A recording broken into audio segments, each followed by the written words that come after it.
Bonjour, c'est Isabelle de ma famille Comme Unique. Aujourd'hui, je vous présente un autre outil qui nous est très utile à la maison pour la communication et l'organisation dans la famille. C'est le tableau Velleda. Voilà, donc c'est un tableau Velleda. Alors, celui-ci est assez grand. Avant, on en avait un plus petit et on a finalement décidé d'investir dans un plus grand car il nous est très utile pour plein de choses. Alors, par exemple, on note parfois les envies de repas, de menus. Donc voilà, là j'ai mis trois exemples de choses que les enfants ou nous avions envie de manger. Et puis du coup, donc on fait des listes et puis au fur et à mesure, on peut mettre en face à quel repas on va manger cette chose qu'on a notée.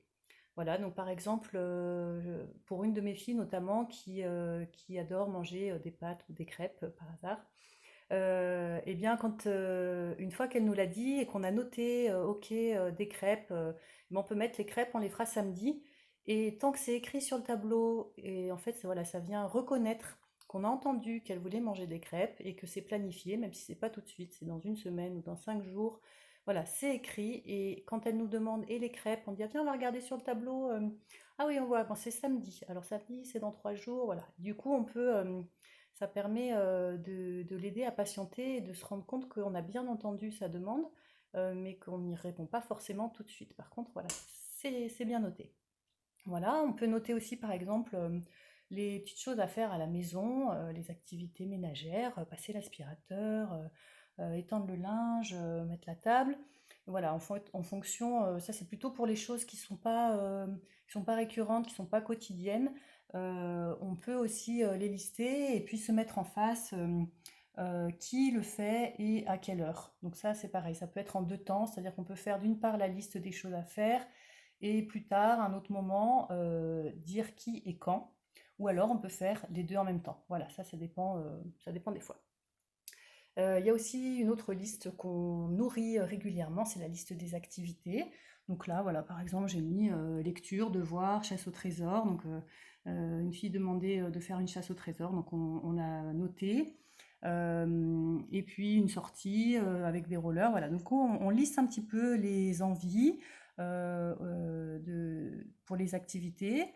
Et puis c'est pareil, après on va décider quand est-ce qu'on les fait. Est-ce qu'on les fait ce matin, cet après-midi? Est-ce qu'on les fait demain? Est-ce qu'on les fait plus tard? Est-ce qu'on les fera quand le confinement sera terminé? Voilà, en tout cas, ça permet d'être bien clair sur tout ce qui a envie d'être fait et voir si c'est possible ou non et à quel moment c'est possible. Voilà, comme ça permet de s'organiser, de discuter en famille, de se mettre d'accord sur le déroulé de la journée et du coup, c'est plus facile ensuite de tenir le cadre et de suivre la journée ensemble. Et voilà, un autre point très intéressant du tableau Velleda, alors voilà, où est-ce qu'on le voit? C'est qu'il permet aussi, dans sa partie inférieure, de laisser de la place pour les dessins.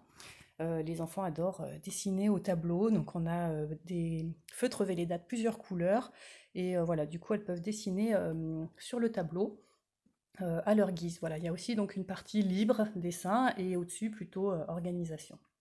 Voilà, c'était un petit partage d'une organisation de chez nous. Si ça vous parle et si vous faites aussi des choses chez vous, envoyez-nous une petite photo en commentaire pour partager à tout le monde. Merci, au revoir.